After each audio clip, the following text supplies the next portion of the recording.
Os irmãos sabem que a força de uma igreja não está no número dos crentes que ela tem, está no número dos discípulos que ela tem. Eu volto a repetir, a força de uma igreja não está no número de crentes que ela tem, está no número de discípulos que ela tem. Uma igreja pode ter uma multidão de crentes, se não forem discípulos, na primeira dificuldade vão todos embora, fica vazia. Uma igreja, se tiver discípulos, pode vir o que vier, os discípulos não vão embora, permanecem, a igreja continua. Por isso é que eu disse aos irmãos, nós precisamos de formar discípulos e que toda a gente nesta igreja se torne um discípulo de Jesus, mais do que um crente, um simpatizante ou um adepto. Tem que ser um discípulo, porque discípulos ficam até ao fim. Discípulos vivem de fortes convicções e não de emoções. Lembra-se disso? Discípulos têm um compromisso com Deus, com a palavra, até acima do compromisso familiar. Por isso pode vir aquilo que vier. Se uma pessoa é discípulo, permanece e fica de pé. Se é um crente, um simpatizante, vêm as horas difíceis, tempestades, problemas, o camarada raspa-se e abandona a casa de Deus. Não vai acontecer isto com ninguém aqui, porque toda a gente, em nome do Senhor Jesus, é um discípulo. Alguém diga, sou um discípulo. E repita, e vivo de fortes convicções, não de emoções. Amém? Primeira recompensa de um discípulo. Em Lucas 9, verso 1 diz, e convocando, Lucas 9, verso 1, e convocando os seus 12 simpatizantes, adeptos. Posso ouvir a sua voz? Discípulos. Jesus chamou os 12 discípulos e deu-lhes virtude e poder sobre alguns demónios, só os mais fracos. Eu acho que há irmãos que não estão a acompanhar. Todos os demónios, e para curarem enfermidades, e enviou-os a pregar o reino de Deus e a curar os enfermos. Jesus chamou os seus discípulos e transferiu para eles virtude e poder, autoridade e poder. Para quê? Para curarem as enfermidades e exercerem domínio sobre todo o tipo de demónios. Primeira recompensa dos discípulos, autoridade e poder. A autoridade e o poder de Deus não é para qualquer pessoa, é para discípulos. Não é para qualquer pessoa que levanta o braço e diz, eu sou de Jesus, eu recebo Jesus. Não! Autoridade e poder para fazer o mesmo que Jesus fez é para discípulos. São os discípulos que recebem do Mestre a autoridade e o poder que ele tem para fazerem as mesmas obras que ele fez. Por isso é que a Bíblia diz, chamando a si os seus 12 discípulos, ele fez uma transferência, ele lhes deu do seu poder e da sua autoridade. De modo que as mesmas coisas que Jesus fez, eles também as faziam. E vocês sabem que os discípulos do Senhor Jesus começaram a expulsar demónios, a curar doentes e inclusivamente a ressuscitar mortos. Por vezes há pessoas que querem fazer as mesmas coisas que Jesus fez e acham que basta receber Jesus como Salvador e acreditar no poder do nome de Jesus. Não é bem assim. Vamos com calma. Há muita coisa que muita gente tem simplificado demais. Por vezes dizemos às pessoas, você é filho de Deus, você tudo pode, vá lá e faça. Nem sempre funciona. Jesus não chamou toda a gente que andava com ele. Jesus não reuniu as multidões que normalmente o acompanhavam. Quem é que Jesus chamou? Não consegui ouvir ninguém. Os discípulos, aqueles que andavam sempre com ele. aqueles que haviam colocado Jesus acima da família, aqueles que haviam renunciado a muita coisa, aqueles que estavam a ser criticados na mesma medida em que Jesus também estava, discípulos. E Jesus os chamou e disse: eu vou dar a vocês a mesma autoridade e o mesmo poder que eu recebi do Pai, para que em meu nome vocês curem doentes e expulsem demónios. Há gente que não tem compromisso com Deus. Há gente que vive de qualquer maneira. Há gente que quer, há pessoas que aquilo que querem é gozar a vida, mas depois querem usar o nome do Senhor Jesus e expulsar demónios e curar doentes e mandar cair fogo do céu.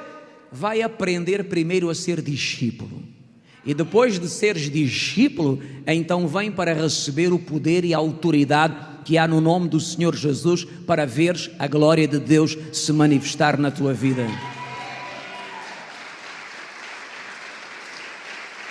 Entendeu o que eu falei?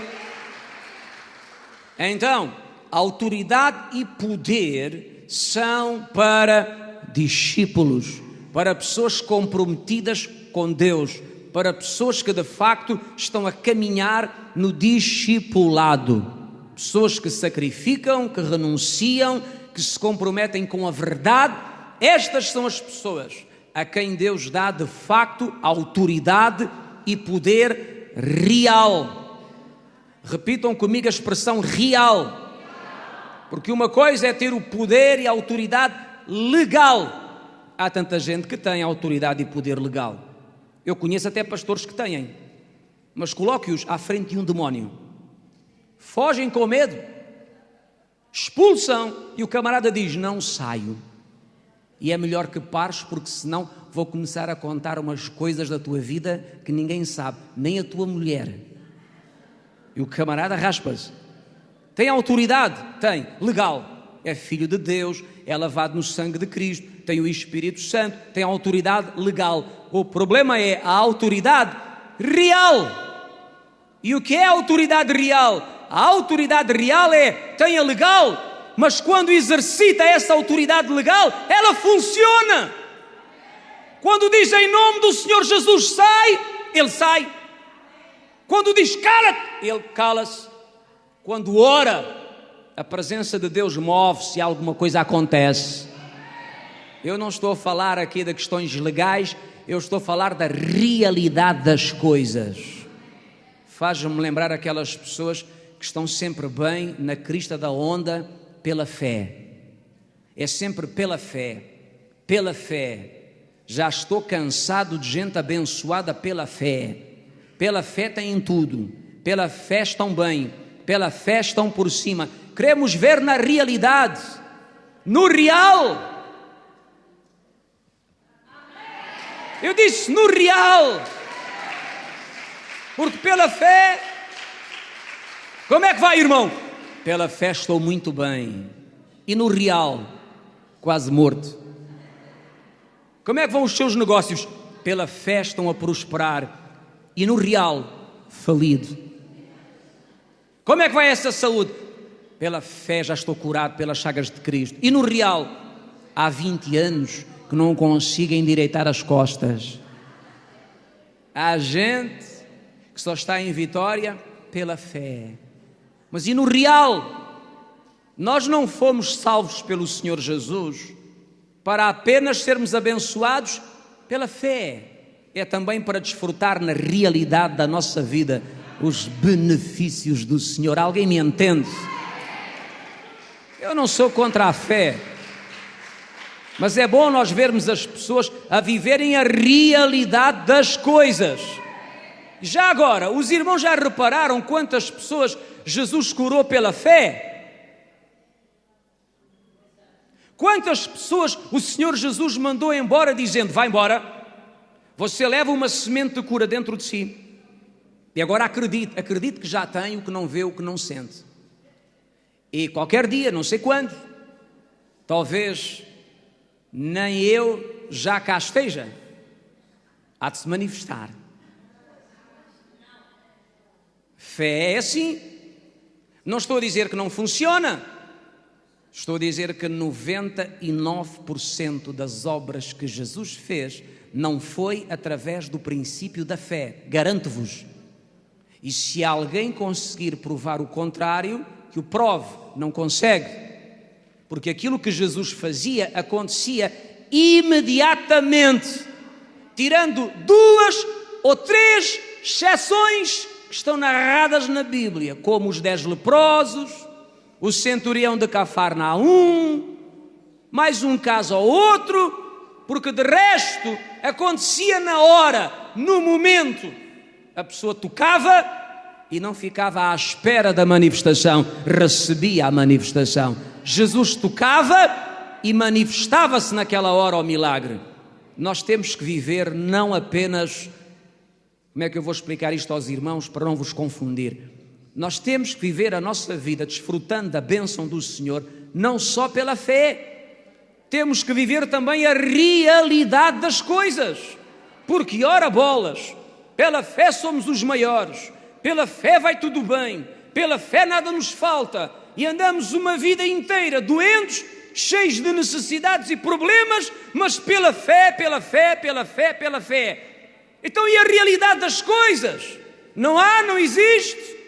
É só pela fé, a vida inteira pela fé, pela fé, pela fé, pela fé, pela fé, pela fé, e a realidade das coisas no dia a dia.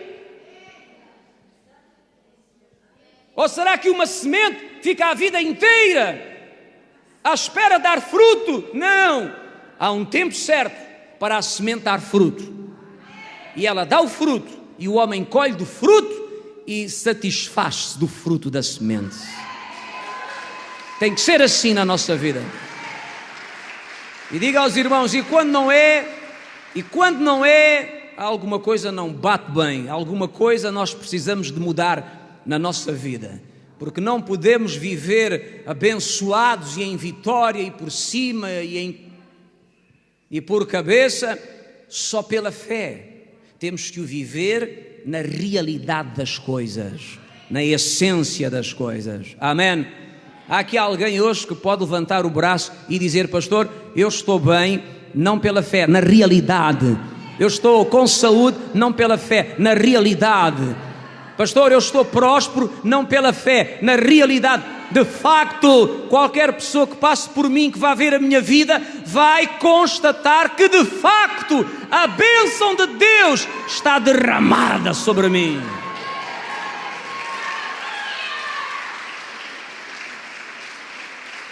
Eu não estou aqui a negar a fé, nem o alcançar pela fé. O que eu estou a dizer é: você não pode viver a sua vida inteira abençoado pela fé. Isso é tristíssimo. Tem que viver a sua vida também abençoado na realidade dos factos. Então repita comigo: discípulos recebem como recompensa autoridade e poder. Na medida em que nós crescemos como discípulos, cresce em nós a autoridade e o poder de Deus. Porque Deus não dá autoridade e poder real a pessoas que não têm compromisso de discipulado com o céu. Segunda recompensa é a recompensa que Deus nos dá por cada serviço que prestamos ao reino. Cada serviço, por mais pequeno que você faz para Jesus ou para o reino, tem um galardão. A Bíblia diz em Mateus 10, 42, abra comigo, Mateus 10, 42, a Bíblia diz: e qualquer que tiver dado, só que seja um copo de água fria, a um destes pequenos, em nome de discípulo, em verdade vos digo que de modo algum perderá o seu galardão. Vou ler outra vez: qualquer que tiver dado, só que seja um copo de água fria, também diga aos irmãos, um copo de água quente não a cria, nem morna. Água morna produz vômitos. E água quente só para chá. Se alguém der um copo de água fria a um pequenino, em nome de discípulo, aqui é que está o segredo, em nome de discípulo. Você sabia que há pessoas que dão, que fazem, que ajudam, só que não é em nome de discípulo, é em nome do oportunismo, do interesse, de uma secreta ambição. Eu já contei aos irmãos que durante um certo tempo da minha vida, a minha mãe era muito abençoada com ofertas. Foi no tempo em que eu era solteiro.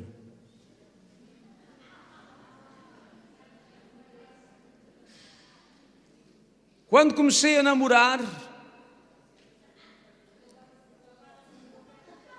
os irmãos já estão a perceber o que começou a acontecer. Será que isto produz galardão? Não. Porque não é dado em nome de discípulo. É dado em nome de um interesse qualquer. É dado em nome de um oportunismo qualquer. Entendem a diferença? Como é que um discípulo dá? O discípulo dá porque ama dar, porque quer abençoar, porque quer fazer bem. O discípulo não dá pensando, deixa ver se eu tenho alguma coisa a ganhar com isto. Será que se eu der me vão promover? Será que se eu der me vão dar a mim? Será que se eu der eu vou lucrar alguma coisa? Porque senão não dou, era só o que faltava. Discípulo não age assim. Discípulo quando dá para abençoar, dá porque ama. Quando ele abençoa é porque tem prazer de abençoar. Discípulo não faz as coisas para depois ser recompensado, nem ficar à espera do elogio. Alguém repita a palavra elogio. Outra vez. Eu quero perguntar aos irmãos, o elogio é uma coisa boa ou má? É boa. O elogio é uma coisa boa. Elogiar alguém que fez bem, elogiar uma pessoa que fez bem, é uma atitude nobre. E faz bem à pessoa que praticou o bem. Há muita gente que tem uma certa frustração de alma pelo facto de nunca ter sido elogiado ou elogiada. E isso é mau. Numa família, viver o elogio faz bem. Quando a mulher e o marido se elogiam, pais e filhos se elogiam, mas também na igreja somos ensinados a nos elogiarmos uns aos outros. Efésios capítulo 4 diz: não saia da vossa boca nenhuma palavra torpe, mas só a palavra que for boa, para dar graça a quem ouve. Então está a falar de elogiar. É uma bênção quando nós elogiamos alguém. Mas um discípulo não faz nada para receber elogios. Ele faz porque quer abençoar, ajudar, construir a casa de Deus. Agora há pessoas que fazem esperando o elogio. E se não recebem um elogio, depois de terem feito algum bem, eles ficam revoltados, aborrecidos, e dizem até assim: nunca mais dou nada, eu nunca mais faço nada, tanto que eu fiz, ninguém me agradeceu, ninguém me elogiou, chega, nunca mais faço coisa nenhuma. Isto não é postura de discípulo. Discípulo faz para servir, para abençoar, para edificar, para construir. Se veio o elogio, amém. Se não veio o elogio, amém, à mesma. Se alguém reconheceu o bem, ele fica feliz. Se alguém não reconheceu o bem que ele fez, ele continua fazendo a mesma coisa, porque ele faz por convicção e não por interesse. Essa é a diferença. Então, a Bíblia diz: se tu deres um copo de água a um pequenino, a um menino, a uma criança, a um irmão frágil, e se o fizeres em nome de discípulo, ou seja, se o fizeres com a motivação de servir, com a motivação de abençoar, com a motivação de fazer bem, não é com a motivação de deixa lá ver o que é que eu posso ganhar com isto. Então a Bíblia diz: de modo algum vais perder o teu galardão ou a tua recompensa. Segunda recompensa dos discípulos: recebem galardão por cada serviço que prestam ao reino de Deus. Tudo o que você faz com coração de discípulo, na casa do Senhor, na obra de Deus, ou para alguém que é de Cristo ou precisa de Jesus, vai trazer-lhe um galardão, uma recompensa da parte do Senhor. Terceira recompensa dos discípulos. Em Mateus 12, diz o verso 49. Mateus 12, 49. A Bíblia diz assim: Jesus estendeu a mão para os seus discípulos e disse: eis aqui a minha mãe e os meus irmãos. Qualquer que fizer a vontade do meu Pai que está nos céus, este é o meu irmão, é a minha irmã e é a minha mãe. Quantos aqui podem dizer que são a mãe de Jesus? Não ouvi. Os irmãos? As irmãs? Eu acho que não estão a perceber nada do que eu estou a dizer. Acho que esta noite estou a perder o meu tempo com vocês, não? Vou repetir a pergunta. Quantos aqui podem dizer que são mãe de Jesus? E irmãos? E irmãs? Não foi o que Jesus disse? Qualquer que fizer a vontade do meu Pai é meu irmão, é minha irmã e é minha mãe. Há aqui alguém a fazer a vontade do Senhor que está nos céus? Então o que é que tu és? Irmão, irmã, mãe de Jesus. Família de Deus. Terceira recompensa dos discípulos: os discípulos são considerados a verdadeira família do Senhor Jesus. Oh irmãos, o vosso ânimo, o vosso entusiasmo com esta palavra deixou-me boquiaberto. Os queixos quase que se desmontaram. Discípulos são considerados a verdadeira família de Jesus.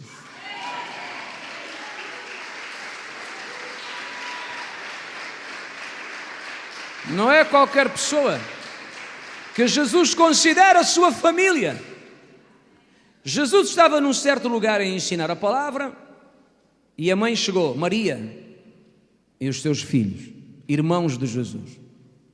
E alguém avisa Jesus e diz: a tua mãe e teus irmãos estão lá fora, querem falar-te. E Jesus olhou para os seus discípulos. Anote isto, discípulos. Ele olhou para aqueles que estavam caminhando com ele. Ele olhou para aqueles que estavam a sacrificar a sua vida por ele. Ele olhou para aqueles que haviam renunciado a muita coisa por causa dele. Estavam com ele nas boas e nas más, porque há gente que está consigo nas boas. Nas más não aparecem. Dizem que ficaram com diarreia, que não podem sair de casa.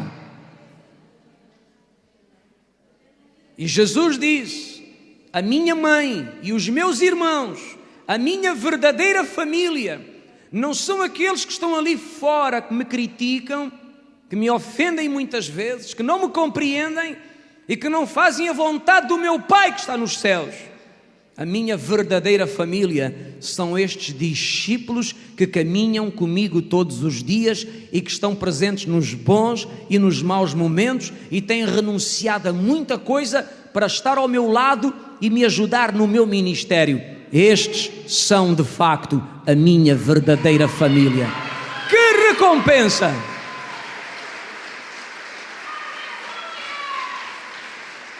Nós temos que ser honestos aqui. Quando nós falamos de família, nós temos que dizer que de facto a nossa família mais importante é a espiritual. Quantos aqui têm o marido, a mulher, o namorado, a namorada, o filho, a filha, o pai ou a mãe perto de si esta noite? Então, saiba disto. No dia que sair desta terra, essa pessoa deixa de ser da sua família. Não há mais pai, mãe, filho, marido, mulher, tio, tia, avô, avó, primo. Acabou. Acabou. Mas há uma coisa que nunca vai acabar. Do outro lado, eu vou continuar a ser para ti o que eu sou hoje, teu irmão. E tu vais continuar a ser para mim o que és hoje, minha irmã. Vamos continuar do outro lado a ser irmãos em Cristo. A família espiritual permanece para sempre. A família carnal é apenas para esta terra. E Jesus quis abrir os olhos das pessoas à sua volta, trazendo esta revelação. Minha mãe e meus irmãos? Não. A minha mãe e os meus irmãos são aqueles que fazem a vontade do meu Pai que está nos céus. Agora, para fechar o ponto, volto a perguntar. Quem é que está aqui que pode dizer que é mãe de Jesus? Quero ouvir a sua voz. Mãe de Jesus. Irmão de Jesus. Irmã de Jesus. Porquê? Porque fazemos a vontade do Pai que está nos céus, porque somos discípulos. Temos deixado tanta coisa, temos renunciado tanta coisa, temos sofrido por amor a Ele, já fomos perseguidos por amá-lo a Ele, temos pagado o preço da nossa fidelidade a Jesus, por isso Ele nos considera a sua verdadeira família.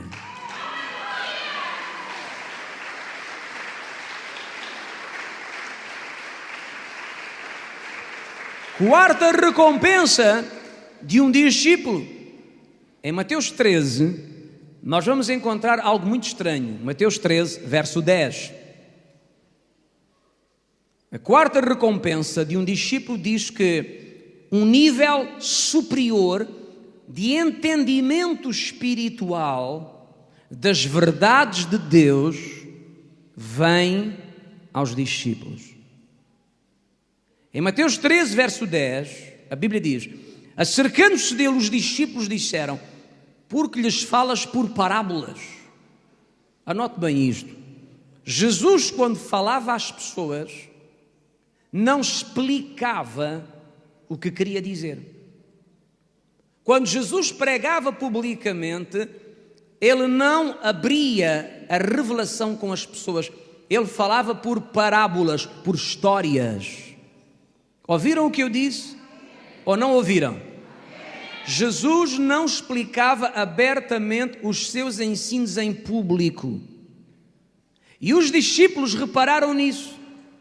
Porque quando acabavam as ministrações e voltavam para casa, Jesus explicava aos discípulos detalhadamente o que tinha querido dizer com as histórias pregadas na praia, no campo e na rua. E então eles perguntaram: por que razão tu a nós, discípulos, não falas por parábolas? Por que é que a nós tu explicas as coisas? Lembram-se da parábola do trigo e do joio? Por exemplo, Jesus contou a parábola no meio da rua para toda a gente ouvir, mas ele só contou a história, a parábola, não a explicou. Quando chegaram a casa, os discípulos quiseram saber o que aquilo significava e Jesus contou com pormenores o significado. Ele disse o que é que significava cada elemento da história: o joio, o trigo, a ceifa, tudo.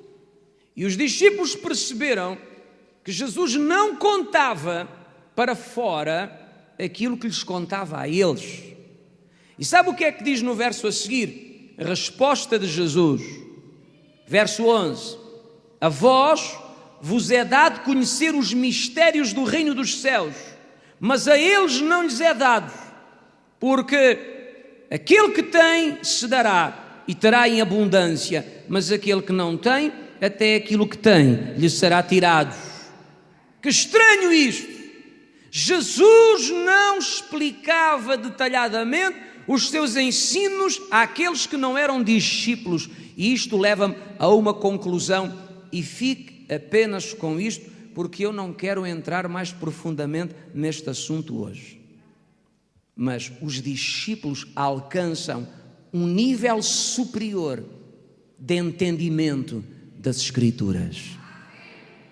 Na mesma medida em que você se vai tornando discípulo, caminhando com Deus, praticando a palavra, sofrendo, renunciando, amando a Deus, a sua obra, sacrificando-se, o nível de entendimento da Escritura vai aumentando.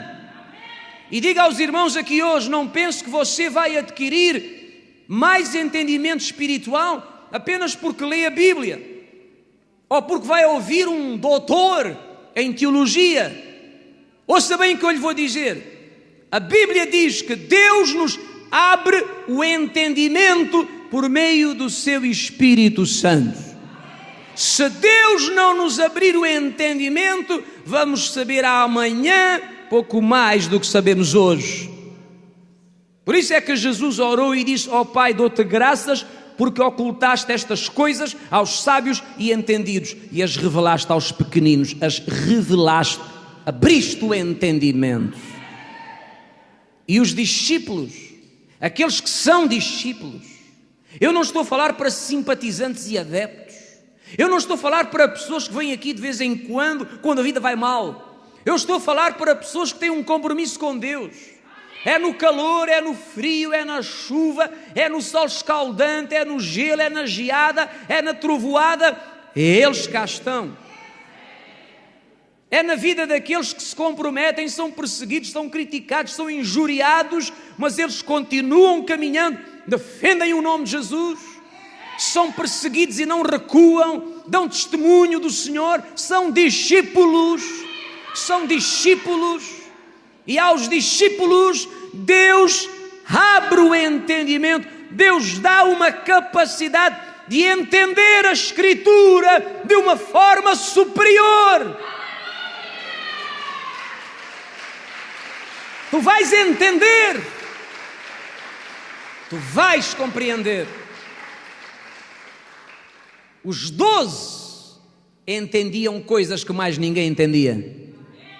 Jesus pregava publicamente, toda a gente ouvia a história, mas os discípulos percebiam para lá da história.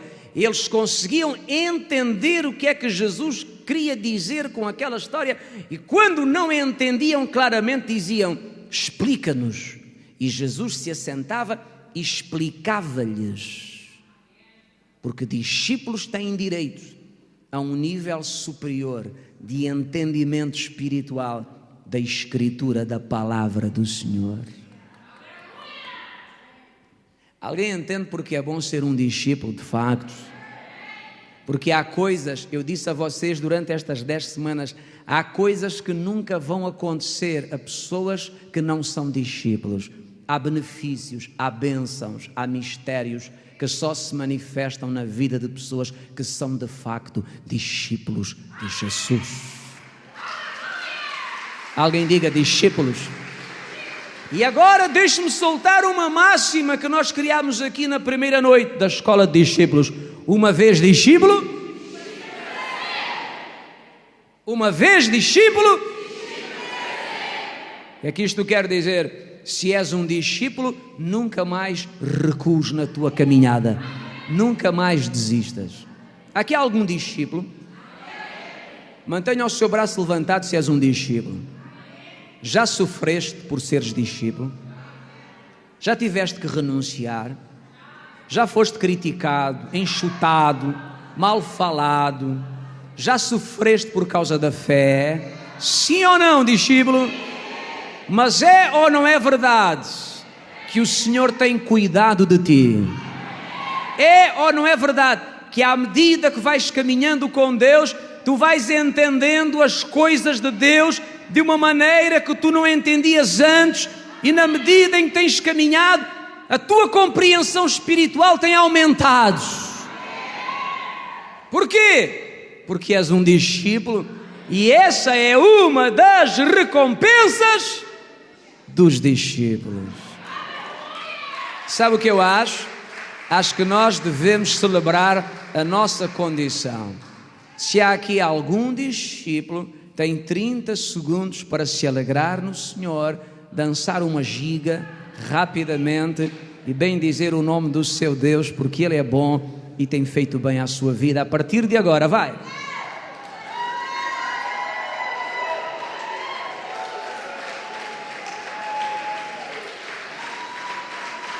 Uma vez discípulo, discípulo para sempre. Uma vez discípulo, discípulo para sempre.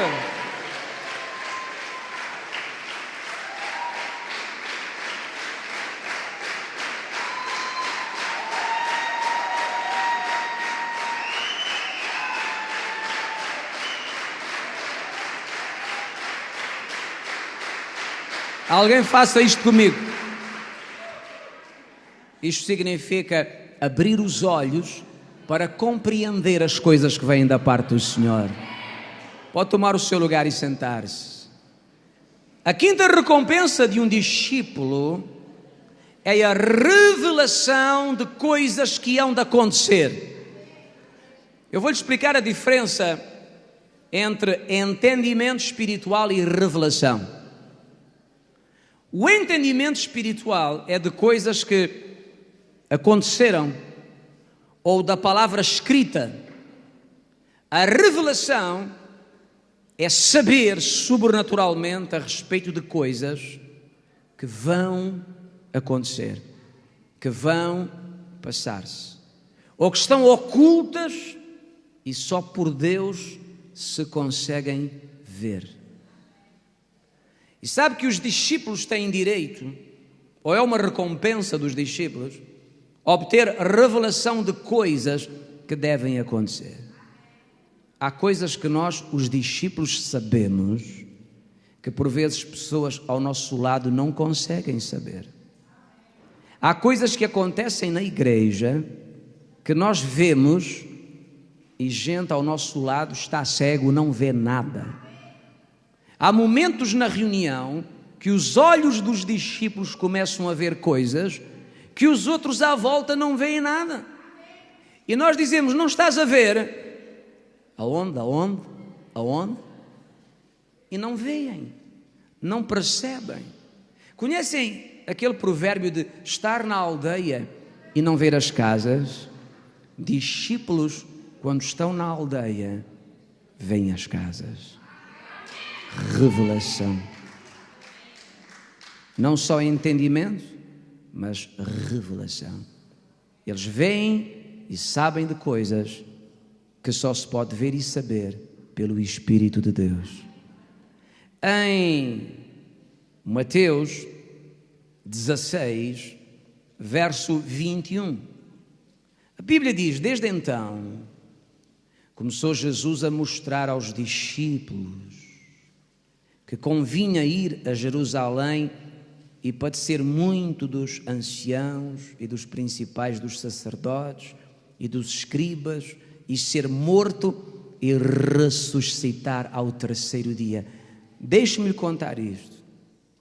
Jesus revelou aos discípulos o que ia acontecer com ele. Jesus disse-lhes o que se ia passar. Jesus deu-lhes a revelação de tudo. Jesus disse, eu vou sofrer nas mãos dos homens, depois vou ser morto, mas depois vou ressuscitar ao terceiro dia. E alguém pode dizer, pastor, e porquê é que eles duvidaram, não acreditaram? Eu vou lhe dizer porquê.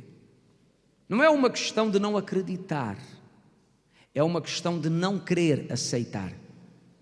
Os discípulos não quiseram aceitar a revelação que Jesus lhes deu. Eu vou-te explicar de uma forma muito simples. Quando nós temos um familiar que nós amamos muito, que nos é muito querido, e ele nos chama e nos diz: eu penso que vou morrer até ao fim do mês.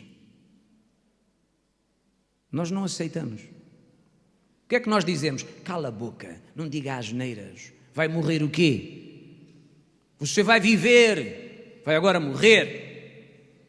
Não queremos aceitar, porque nos dói, nos custa, amamos a pessoa, nem queremos acreditar que a pessoa está a falar alguma coisa que realmente é assim. Rejeitamos, porque amamos a pessoa, nós a queremos junto de nós.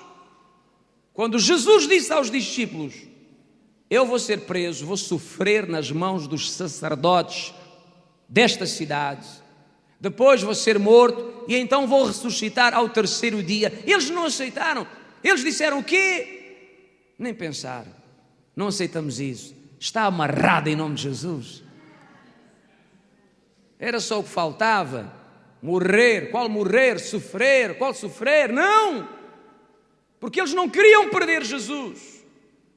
Então, quando Jesus disse: importa que eu vá, e quando eu for vou enviar o Espírito Santo, eles disseram: qual Espírito Santo nem Espírito Santo? Nós queremos-te a ti. Não sabemos quem é o Espírito Santo, a ti nós sabemos quem tu és. E Jesus disse: importa que eu vá, porque se eu não for, ele não virá ter convosco. E quando ele vier, vai-vos convencer do pecado, da justiça e do juízo. E diz a Bíblia em João 16 que ficaram todos tristes, tudo com o monco embaixo, tudo desanimado. O que é que se passa? Não, é porque ele diz que se vai embora e vai mandar o Senhor Espírito Santo. Mas nós não queríamos o Senhor Espírito Santo, nós queríamos ele. Alguém me entendeu? Parece estranho falar isto aos irmãos, mas foi o que aconteceu. Porque eles não conheciam o Espírito Santo, eles conheciam Jesus. Jesus andava com eles todos os dias. Quando Jesus disse: eu vou embora, mas eu envio o Espírito Santo para ficar com vocês, eles pensaram: oh, ele vai embora, está a enviar outro no lugar dele. Não, nós queremos a ele. Quando o Espírito Santo veio, eles disseram: não queremos mais ninguém, só queremos o Espírito Santo. Mas como ele não tinha vindo e não o conheciam, aquilo lhes causou tristeza. O mesmo acontece aqui. Jesus revela-lhes o que vai acontecer e eles não querem aceitar aquela verdade. Perder Jesus, ver Jesus sofrer, não. Morto ainda por cima, não. Mas Jesus revelou. Alguém diga revelação. É uma recompensa para os discípulos. Obter revelação de coisas que vão acontecer. Os discípulos são informados por Deus, esclarecidos por Deus a respeito de coisas que se vão passar. Olhe para mim, nós discípulos fomos avisados com tempo da crise financeira que estava para vir ao mundo.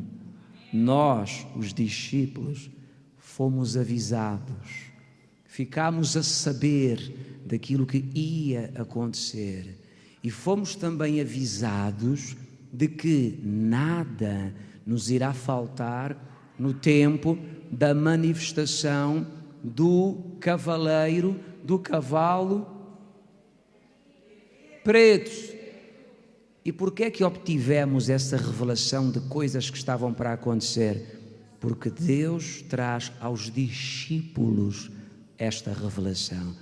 Quem não é discípulo não vai entender, não vai perceber, vai achar tudo natural. É a vida, são os problemas da vida, blá, blá, blá, balela chachada. Mas aquele que é discípulo, ele vai entender e ele vai obter revelação de coisas que estão a acontecer ou de coisas que estão prestes para acontecer. E agora deixe-me fechar este ponto.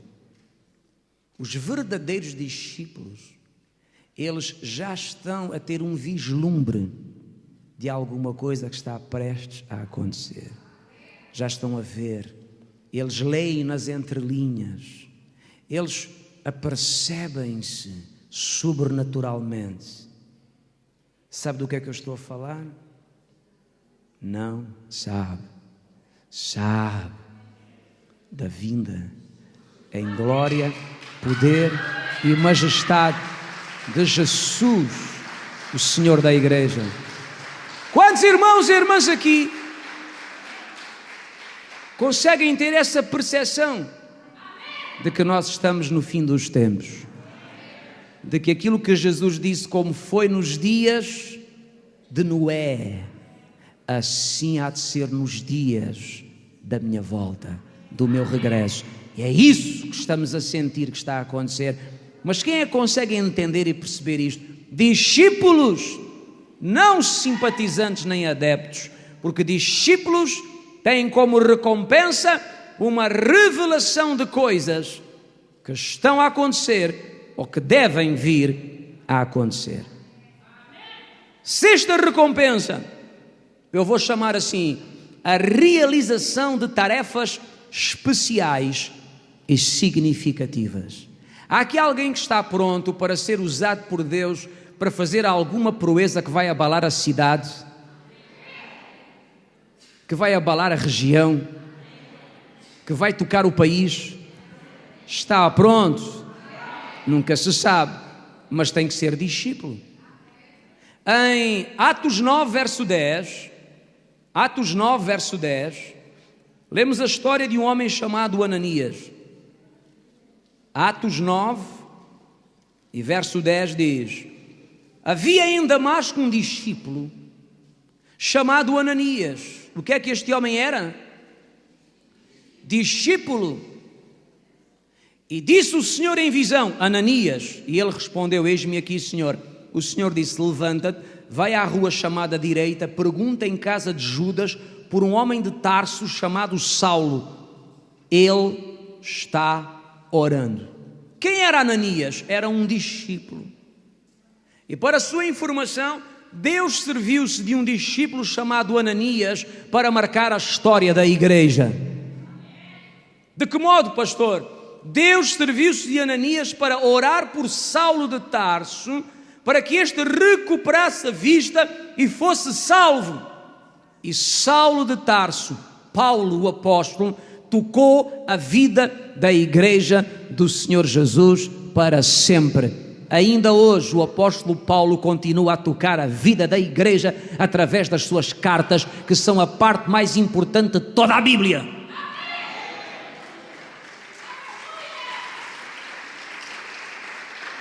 Alguém repita: Ananias. Deus serviu-se de um homem, discípulo, para abençoar a vida de Saulo. Então, discípulos têm como recompensa a realização de tarefas específicas e significativas. Deus, por vezes, serve-se dos discípulos para marcar a história da sua igreja. Eu disse discípulos. Eu não disse simpatizantes nem adeptos. Eu não disse pessoas que querem glória, fama, poder, títulos, honras. Eu disse discípulos. Porque eu já encontrei tanta gente que discípulo não quer ser, mas quer ser famoso. Quer impor as mãos nos outros. Quer ensinar os outros. Quer treinar os outros. Quer discipular os outros. Mas nunca foi, não é e não quer ser um discípulo. Eu tenho uma frase para si. Escrevi há pouco. Quem nunca fez escola de discípulos não está aprovado a agir como mestre.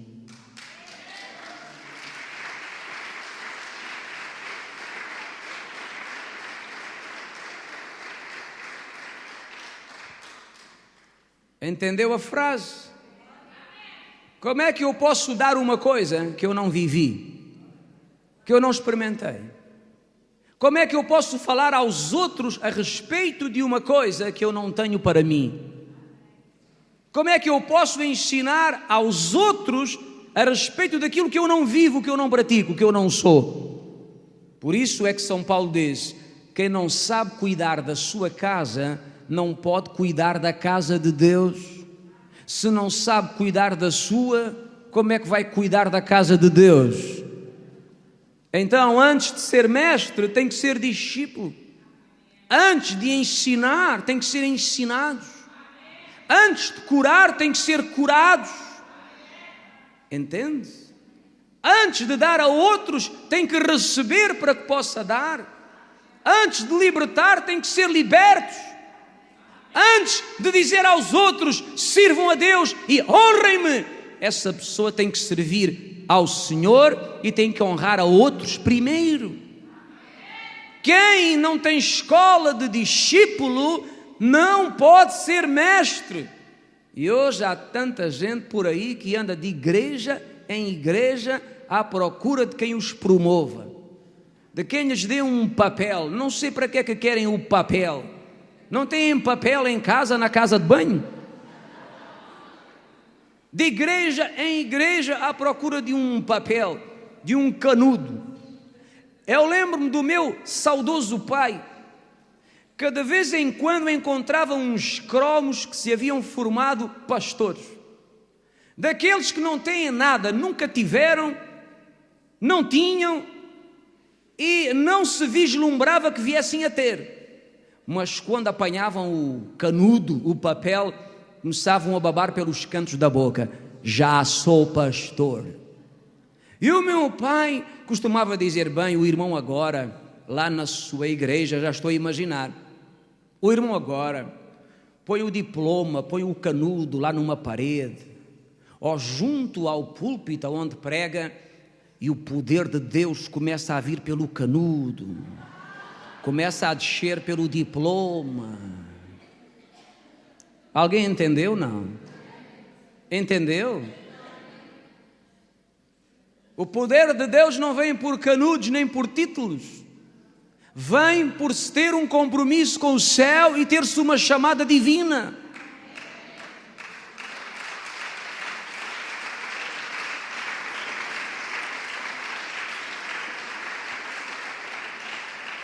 E há tanta gente que ainda não tirou as fraldas espirituais, só faz cocó espiritual. Entende o que eu quero dizer? Eu disse espiritual, ou seja, é asneira atrás de asneira, mas quer ser um Ananias. Eu acho que Deus me chamou para ser um Ananias. Eu acho que Deus me chamou para ser qualquer coisa. Deus me chamou com uma chamada muito grande. Eu sei que Deus tem alguma coisa poderosa para mim. Ótimo. Então começa a ser um discípulo.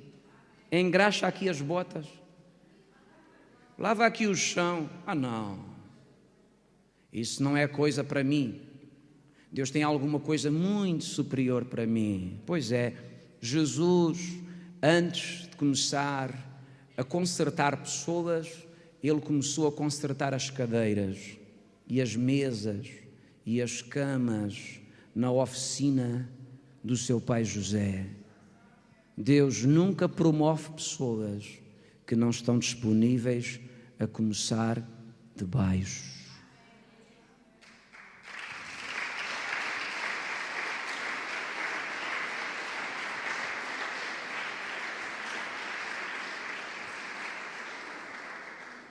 Deus serviu-se de Ananias para curar os olhos de Saulo e levá-lo à salvação.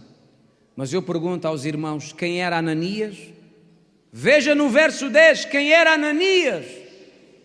Discípulo do Senhor, um homem fiel, temente a Deus, comprometido com o céu, um homem que amava ao Senhor de coração, um homem que estava lá nas boas, nas más, que tinha sofrido por amor a Jesus, que tinha honrado autoridades.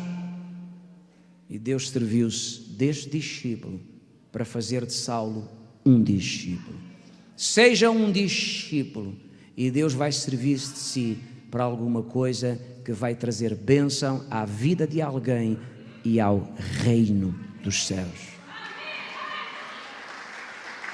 Sétima recompensa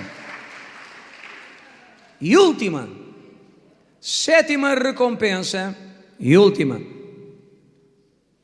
Deus promete recompensar os discípulos 100 vezes mais por tudo aquilo que eles plantarem. Muito obrigado.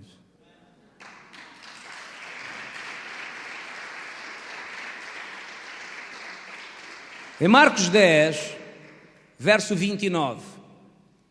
10, 29.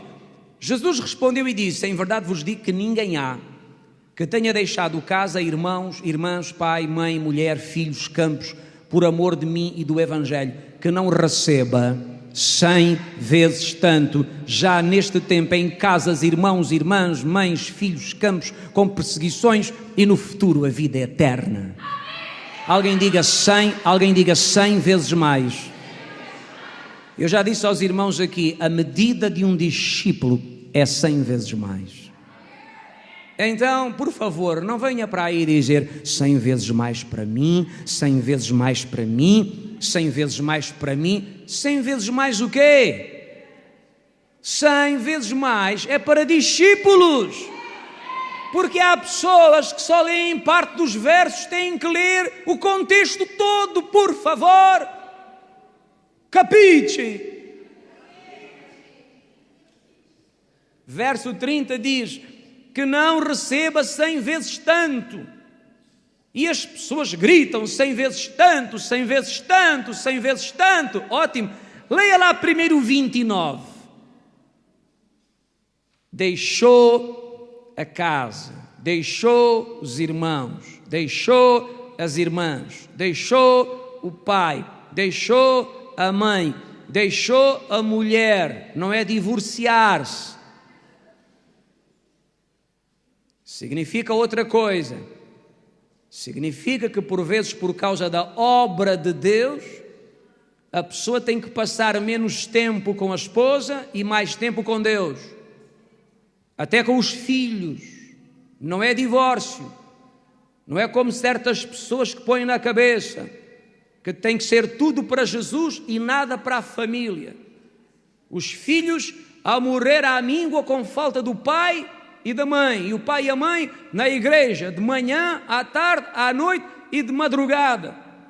Quem dá a educação? Os vizinhos, os amigos da escola, os colegas da rua. Isso está errado, é caminho de destruição.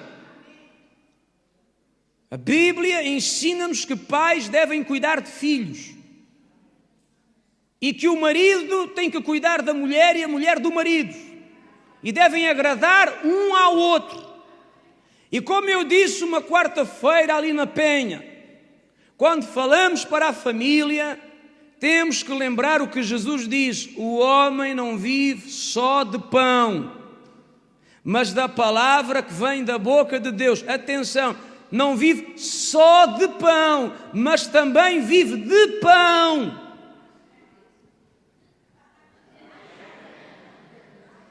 Jesus disse: o homem não vive só de pão, porque também vive de pão. É pão e palavra, pão e palavra.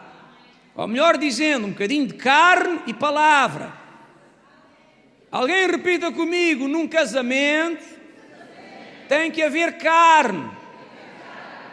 Carne. Há pessoas aqui com medo de dizer carne. Qual é o problema?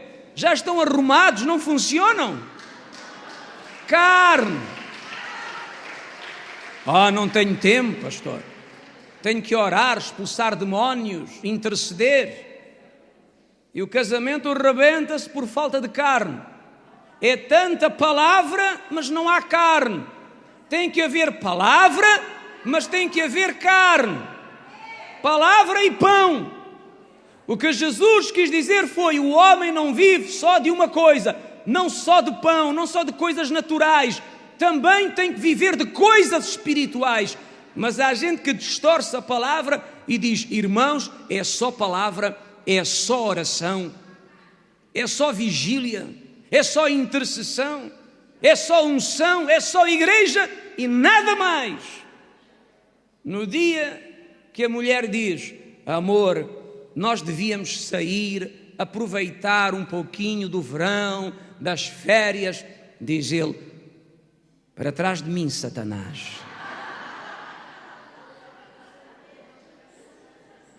Assim como fala uma doida, assim falas tu. Os filhos dizem: pai, devíamos ir à praia, aí uma semana apanhar o sol e tomar uns banhos de água salgada. O pai não pode. O pai só vive para Deus. Só vives para Deus, meu cromodióxido. Então para que é que fizeste os filhos?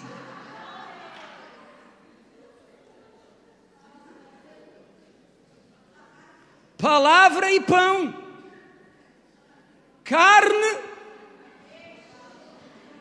e palavra. Mas há gente que agarra isto para dizer: Jesus disse, tem que deixar tudo, a casa, os irmãos, as irmãs, o pai, a mãe, a mulher, os filhos, os campos, deixar tudo. Mas deixar tudo significa colocar Jesus como prioridade, mas com sabedoria equilibrar a vida. São Paulo diz: uma mulher casada vive para o seu marido, para lhe agradar. Então há mulheres que só querem agradar a Deus. Não podem só agradar a Deus, também têm que agradar ao vosso marido. E é mau quando o marido olha para a mulher e diz: eu não a conheço. Quem és tu? Pareces uma bruxa. És a minha mulher? Oh cruzes, credo. Paulo disse que a mulher tem que agradar ao marido e o marido tem que agradar à mulher. Tem que viver para Deus e um para o outro. Não é esta coisa medonha, escabrosa, que muita gente vive, de viver para Deus num desequilíbrio tal que mata o casamento, desgraça aos filhos, e isso não é de Deus. Eclesiastes diz: debaixo do sol há tempo para todas as coisas. Família é de Deus. Deus não quer destruir a família de ninguém. Portanto, diga aqui hoje: tenha uma família, ama a família, cuide da família, faça amor com a sua mulher. Não faça é com a mulher dos outros, aí é pecado. Tem filhos, cuide deles. Carne, pão, mas palavra também. Alguém repita comigo: equilíbrio. O que destrói muita gente é o desequilíbrio. E ouça, e há gente em cima dos púlpitos: cá estou eu. Há gente em cima dos púlpitos que é oportunista, aproveita-se da boa fé das pessoas, e como as pessoas amam a Deus e querem agradar a Deus, eles semeiam nas pessoas estes versículos, explicados de uma forma distorcida, para que as pessoas não saiam da igreja e vivam lá dentro todos os dias quase que enclausurados. São escravos da igreja, escravos do pastor, entende? Estão lá o tempo todo, o casamento a cair, os filhos na pior, a vida num caos, e estão lá na igreja a servir a um homem, a fazer as vontades de um homem, enquanto a casa, a família está a partir-se toda. Equilíbrio. Há tempo para tudo, para vir à igreja, para servir o Senhor. Todas as semanas podemos ter o nosso tempo de vir, de celebrar, aprender, partilhar, mas também todas as semanas temos que ter tempo para a nossa família, o marido para a mulher para o marido, pais para os filhos, porque isso é importantíssimo e isso é de Deus.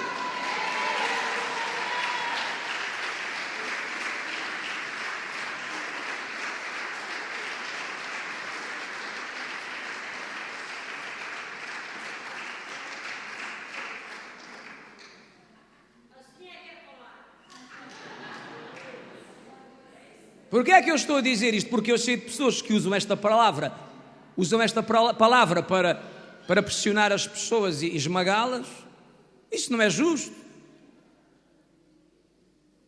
Eu não estou aqui a dizer que você vive de qualquer maneira e vem quando lhe dá jeito. Não é isso. Estou a falar de equilíbrio. Tempo para tudo. E nós temos que ter tempo para a casa do Senhor e temos, você vem à sexta, vem ao domingo, há irmãos que vêm à sexta, vão à quarta, há irmãos que vêm ao domingo, vão à terça, tempo para vir, aprender, partilhar e tempo também para abençoar a família. Deus não fica feliz quando as famílias se destroem. Deus fica feliz quando as famílias, elas se restauram, permanecem de pé, unidas, felizes. Porque sempre que uma família se destrói, a sociedade empobrece. Porque os irmãos sabem, a força de uma sociedade está numa família forte. À medida que as famílias vão enfraquecendo, a sociedade vai enfraquecendo.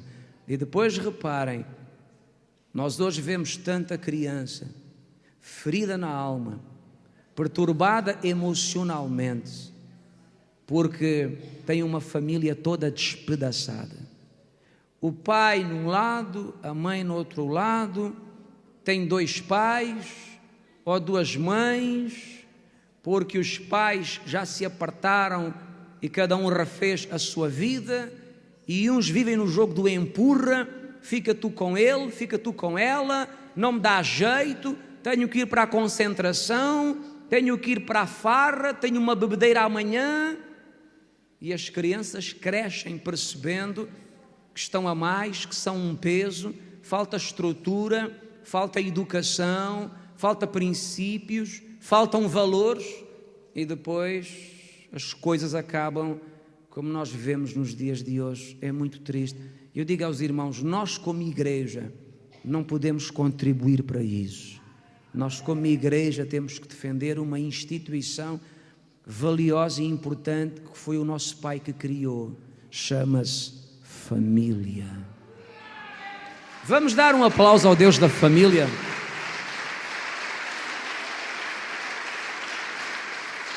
Alguém diga 100 vezes mais. Para quem é a promessa de 100 vezes mais? Discípulos. Gente que tem dado o seu melhor por Deus. Pessoas que se têm sacrificado pelo reino. Não é pessoas que destruíram a casa, é pessoas que se sacrificaram. Há gente aqui hoje que se sacrificou para estar aqui, que veio para aprender, para agradar a Deus, deu-nos o prazer da sua presença. Isso nos abençoa também. 100 vezes mais para si. 100 vezes mais para si.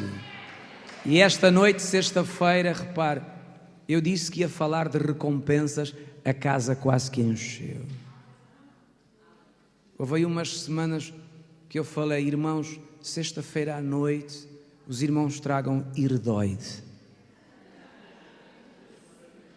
Há irmãos que não trouxeram Iredoide porque nem cá vieram. Mas esta noite, recompensas, cá vou eu que eu quero as recompensas. Mas as recompensas é para aqueles que são de facto discípulos. E tu és. 100 vezes mais. É a última recompensa dos discípulos. Alguém levanta as mãos e ore juntamente comigo e diga: Jesus, eu quero te agradecer por ouvir a palavra e por entendê-la e por ter a oportunidade de ser feito discípulo do Senhor Jesus. Não estou aqui para obter recompensas, estou aqui para te servir, para te agradar e construir a tua casa. Mas muito obrigado por toda a recompensa que virá à minha vida pelo meu compromisso com a tua verdade. Eu te agradeço de todo o meu ser pelo que tens feito pela minha vida. Amém? Os irmãos aqui ajudam-me. Isto é para entregar a toda a gente. E toda a gente vai receber uma. Dá-me aí uma, Mário. E dá ali a cor de laranja também, irmão. Vai dando a toda a gente. Olhe para mim. Você sabia que Jesus o ama? Você sabia? Não, essa não preciso. Eu não quero comprar o kit. O kit não quero. Tenho o kit aqui dentro do coração. Você sabia que Jesus o ama, tal e qual como você é? Discípulos não são perfeitos, mas discípulos têm a motivação certa. Querem servir e agradar ao Senhor. Não sei quantos de vocês vão chegar ao fim. Não sei quantos vão permanecer. Não sei quantos vão acabar a carreira. Eu espero que toda a gente acabe a carreira e chegue ao fim. Está pronto para isso? Sim ou não? Sim. Está pronto para continuar a servir a Deus? A fazer a sua vontade? A amá-lo de coração? Está pronto para dar o seu melhor para Jesus e pelo reino? Sim ou não? Esse seu sim foi quase um nim. Sim, eu quero. Sim, eu vou. Amém.